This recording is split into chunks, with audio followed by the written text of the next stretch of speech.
Today, we want to start looking at directional derivatives and the gradient. So recall that what we've been doing is looking at partial derivatives as rates of change in particular directions. Fx at AB is the rate of change of a function in the x direction at a point AB. Fy at AB is the rate of change of y, the rate of change of f in the y direction at the point AB. So fx and fy are rates of change or derivatives in the x and y direction. So fx at AB is how f is changing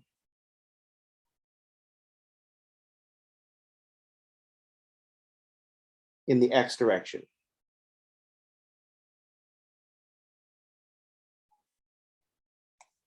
Fy at AB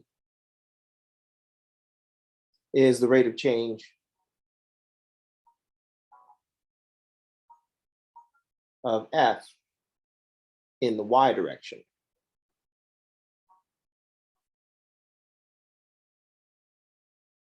So here, we're only dealing with two directions, in the x direction and then the y direction, but we know there are way more directions.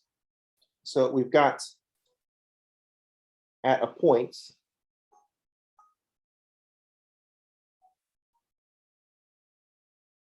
an x direction and a y direction, but what about all the others?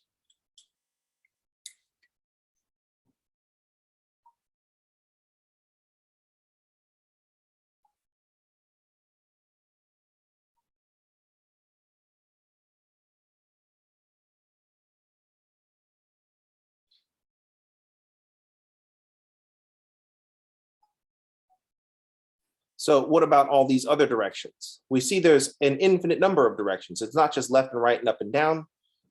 What about these other directions? How is f changing in those particular directions?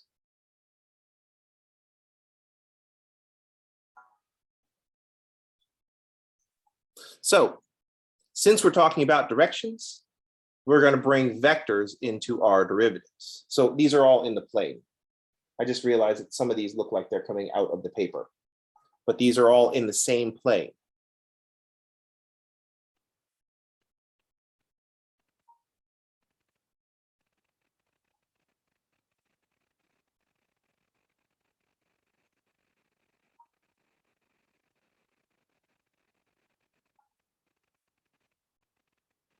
So they're all in the XY plane. I wrote same plane as the X and Y axis because I forgot the word for XY plane, even though it's like right there in the name. This is why I shouldn't be allowed to teach on Monday mornings. But the same thing kind of happens Tuesday through Thursday. So if it's just mornings, but then I find the same thing also happens in the afternoon.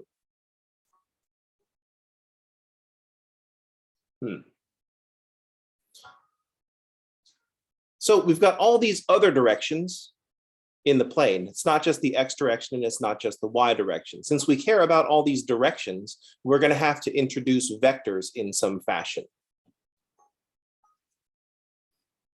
So talking about all these other directions, I see vectors in our future. Shouldn't have been surprising. We just spent a whole chapter on vectors.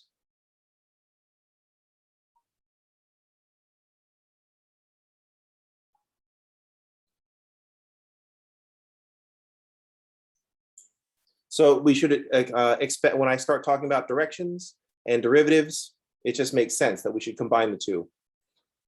Like peanut butter and chocolate, two great tastes that taste great together. All right, so we're going to combine our directional derivatives into a vector called the gradient.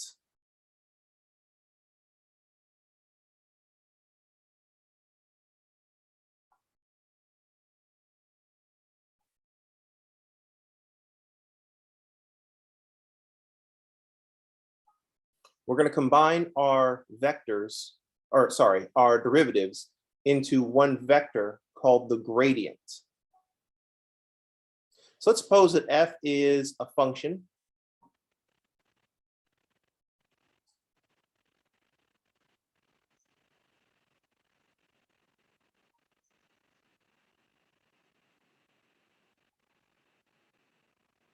It's going to have to be differentiable.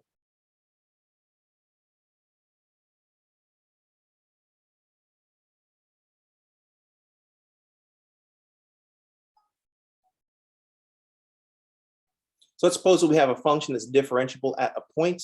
We define the following vector called the gradient.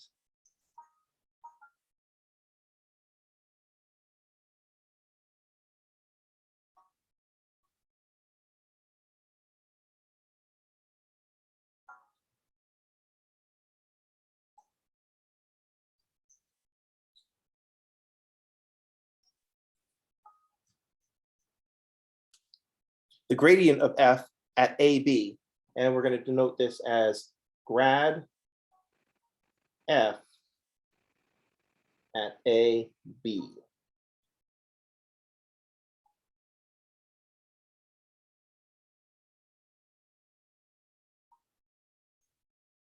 And we're not going to do anything surprising here.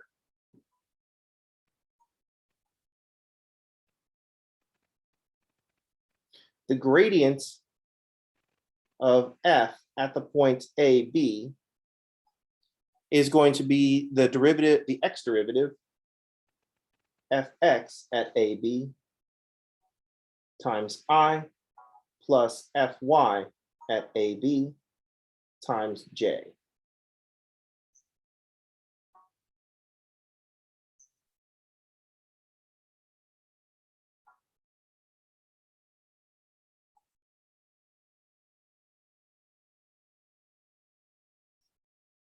No surprises here. I want to take my two derivatives and combine them with vectors. I've got one derivative in the x direction, that's the I direction, and one derivative in the y direction, that's the j direction. I want to combine them into one vector. And so here it is. The gradient of f is fx at that point times I plus fy at that point times j. I just make a linear combination of the I, j vectors with the derivatives.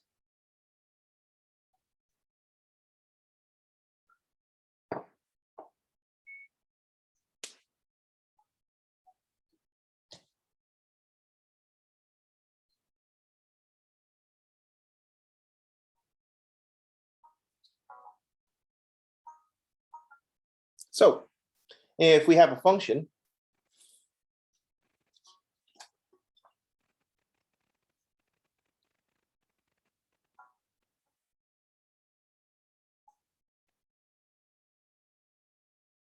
let's grab a function. I'm just going to steal this one.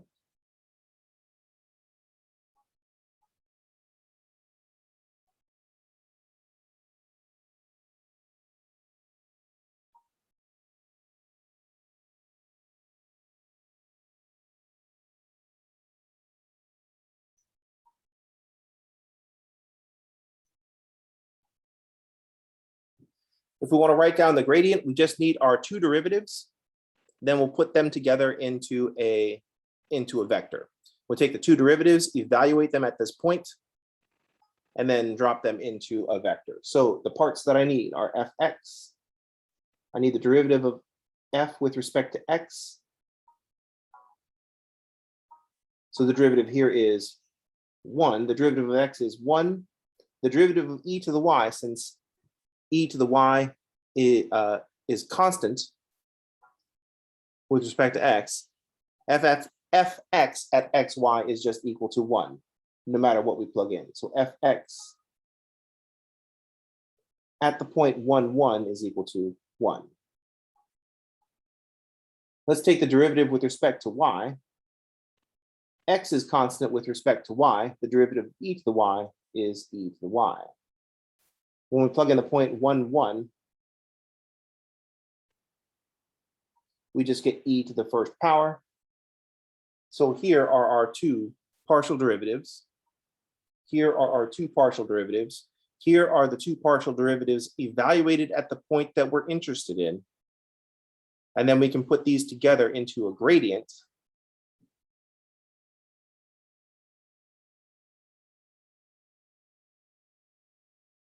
Where I take fx at 1, 1 times I plus fy at 1, 1 times j.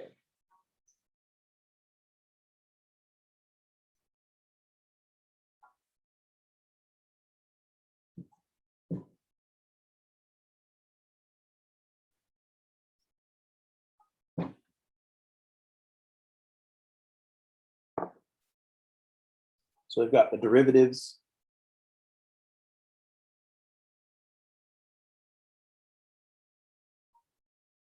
We've got the derivatives at point.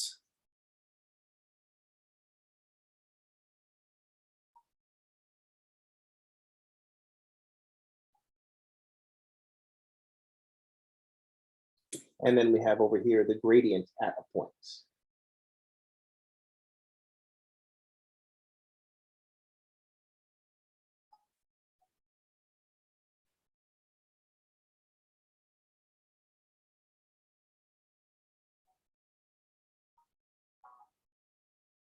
We can also construct just the gradient as a function. So we can also construct the gradient as a function. So if we want the general gradient, we can also say that the gradient of f at any point x, y, is, well, the I is always constant in this one. So here would be the gradient at any points.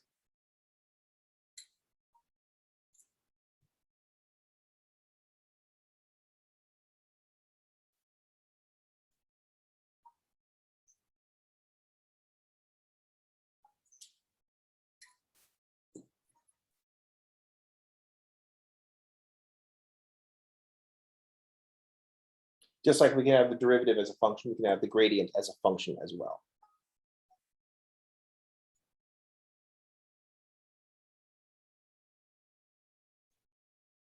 So finding gradients, no problem.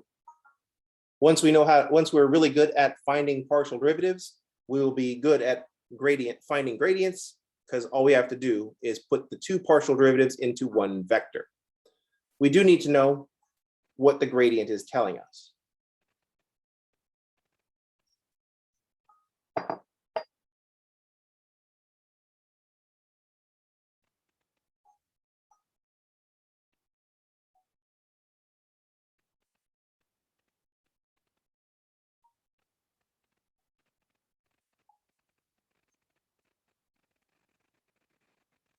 So what's the gradient telling us?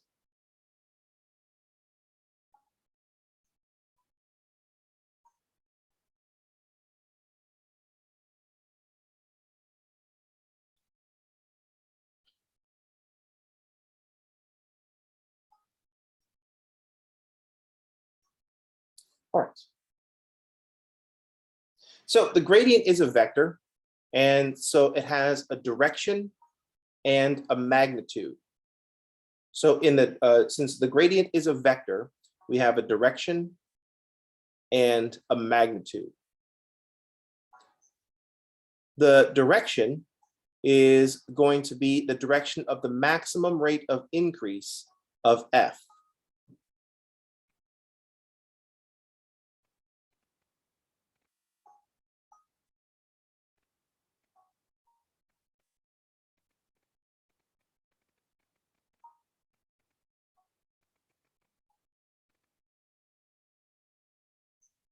So it's going to be the direction of the maximum rate of increase of f.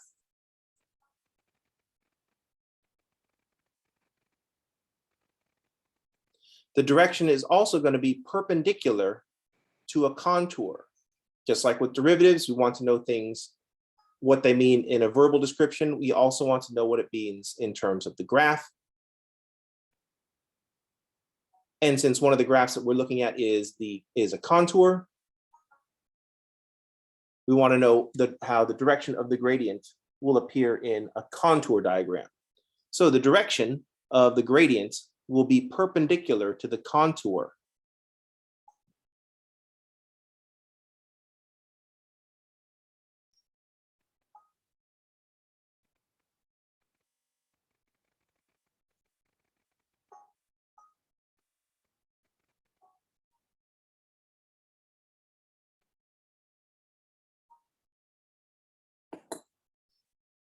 So the direction is going to be perpendicular to a contour and in the direction of the maximum rate of increase.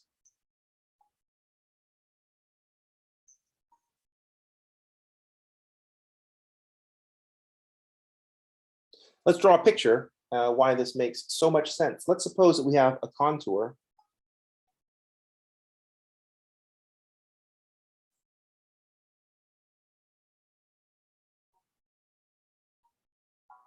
Let's suppose we have a bunch of contours.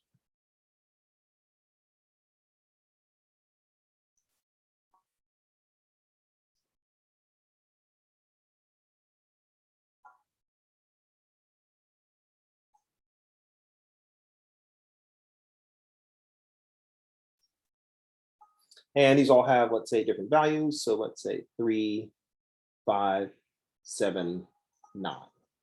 So these are all contours above a point. Let's put the point here, AB, on the 5 contour.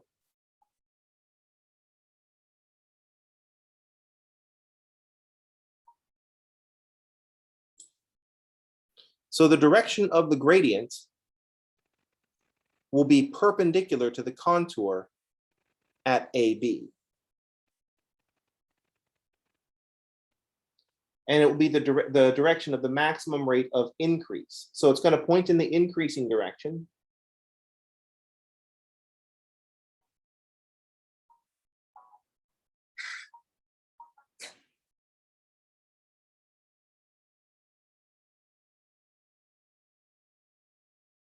So it's pointing in the increasing direction, and it's going to be perpendicular to the contour. Now the contour is all curvy. So when we say perpendicular, we'll mean perpendicular to the tangent, perpendicular to a line tangent to the contour at that point.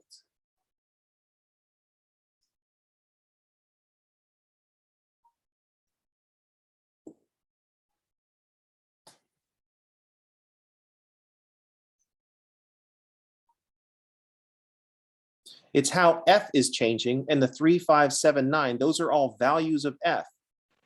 So we're pointing in the direction where we see the greatest increase. This makes sense because perpendicular to the direction of greatest increase is the direction of no increase. If we are moving tangent to the contour at a point, that means we're traveling along the contour, and that means the value of f is not changing. So the value of f is not changing.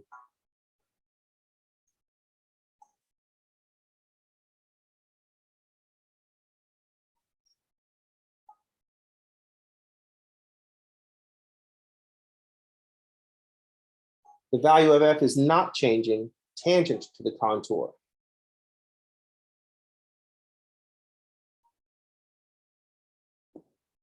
Because along that contour, f is always equal to 5. That's walking along the hill and not going up or going down. So if we walk perpendicular to that contour, that's going to be the steepest direction to go.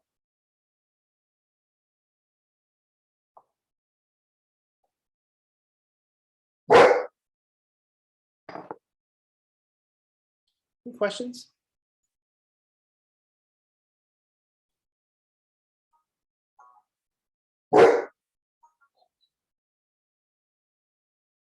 So there's also a magnitude.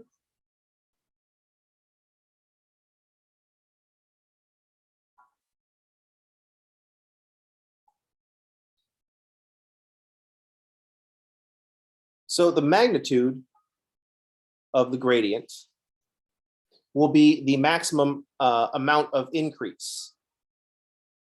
So the maximum rate of change.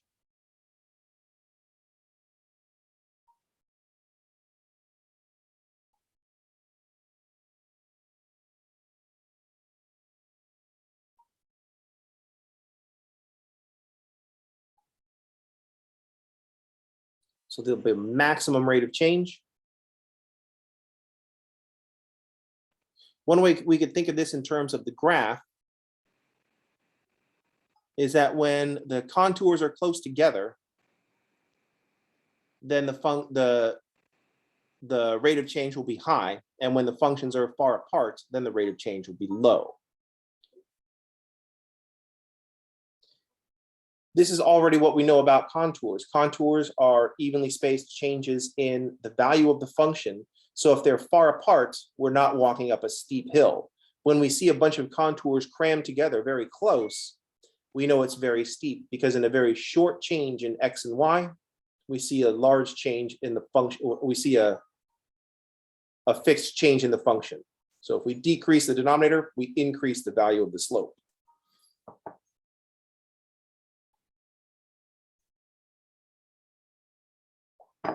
So the gradient, the value of the gradient will be large when contours are close together and small when they're far apart.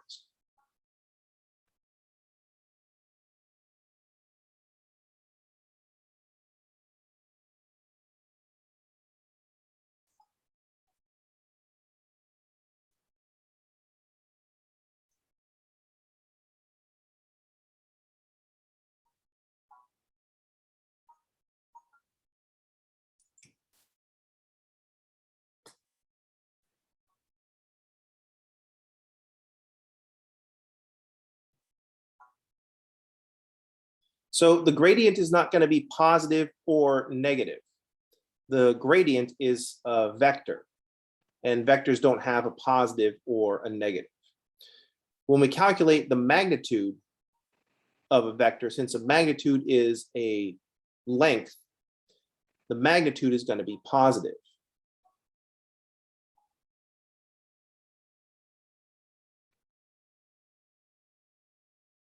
So what we know about the gradient is that the gradient will point in the direction of the maximum increase, and the magnitude will be how much maximum increase there is. If perpendicular to the tangent is the maximum increase, perpendicular to the tangent in the other way will be the direction of maximum decrease. So if we do minus gradient of f, we'll be pointing towards from 5 down to the 3, and that will be the direction of the maximum decrease. So minus gradient would be the maximum decrease.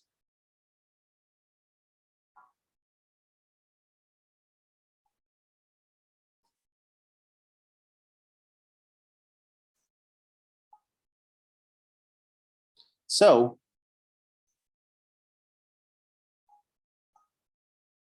this tells us lots of interesting stuff. There are a lot of interesting observations that we can make about the gradient. One thing to think about when we're thinking about the direction of the gradient, telling us the direction of the maximum increase, and knowing that it's perpendicular to the contour, we've got tangent to the contour up to perpendicular to the contour, where we go from 0 change in f to maximum change in f. So really everything's happening in that 90 degrees. And then if we go past 90 degrees back down towards the tangent, we're going from our maximum change to 0 change.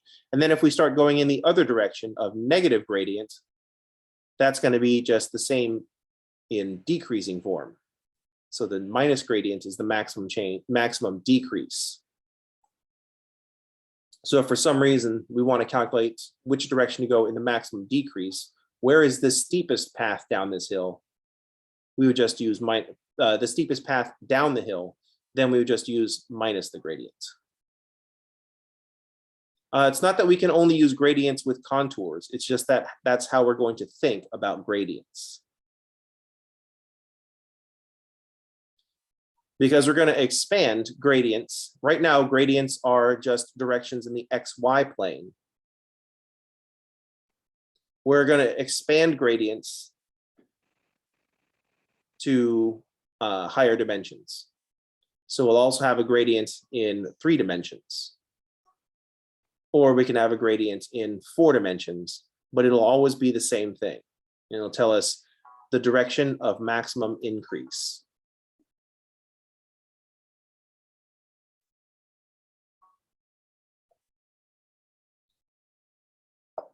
So what we want to get today is that if I give you a function, you can find the gradient at a point. And you want to understand that the gradient is telling you the direction in the plane that will give you the maximum increase in the value of the function. So that you want to imagine the gradient is perpendicular to the contours. And you want to combine this with knowing that tangent to the contours is no change. Gradients don't differ from vectors. They are a particular vector. Vectors are a general thing. A gradient is a particular vector associated with a function.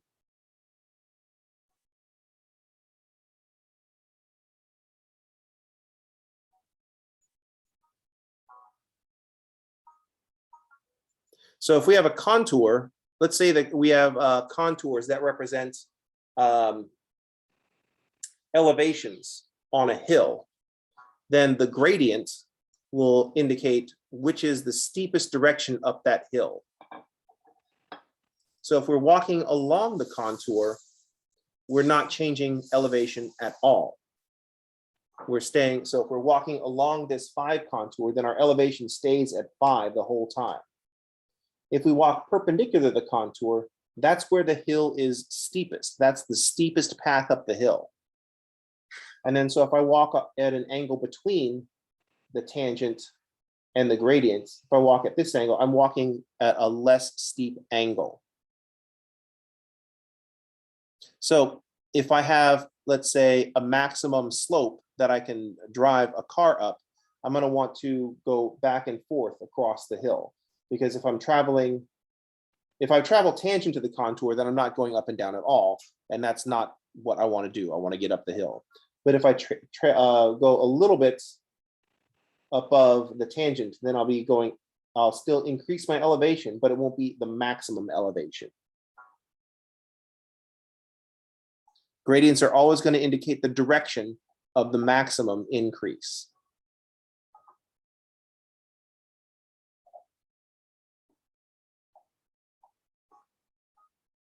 Any other questions?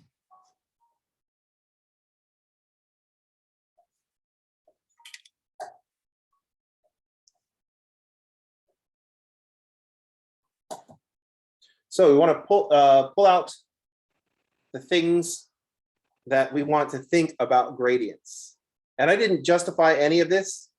I just said, here's what we're going to do with the gradient. Here's how we're going to construct the gradient. Take the x derivative in the I direction and the y derivative in the j direction. And I said, this is a vector that we're going to call the gradient. This raises the question, why would we construct such a thing? Even though it makes so much sense to do that. I is x direction, fx is x direction, combine the two. J is y direction, fy is y direction, let's combine the two. And then just make a vector out of the whole thing.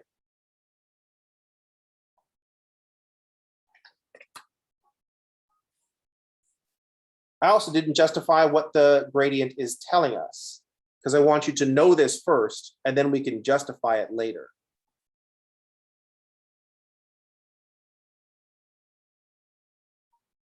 Any questions?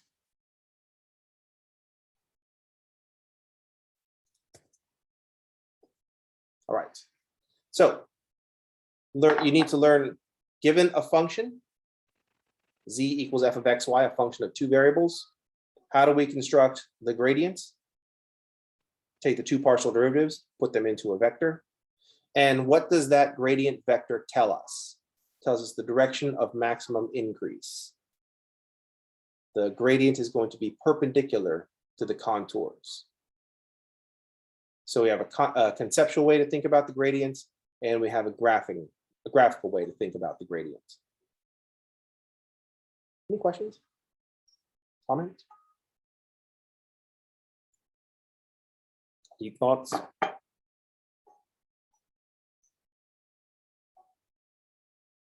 So the next thing is directional derivatives.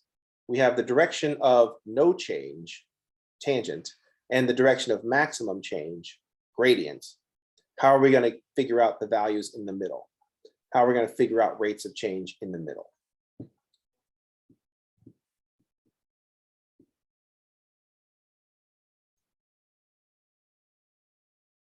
Are gradient vectors used to tell computers how much color or hue to add when building topographical maps that use temperature? I am not sure.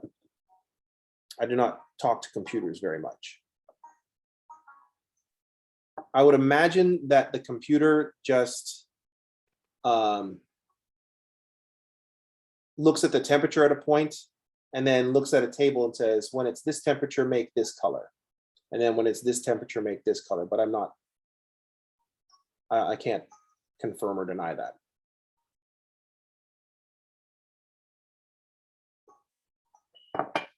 Any other questions? Comments? Deep thoughts? All right, that's going to do it for today. I'm going to post I'll post the gradient homework that will be due on Sunday, as homeworks usually are. And so that's it for today. I'll see you on tomorrow. Everybody have a good day, and thanks for playing.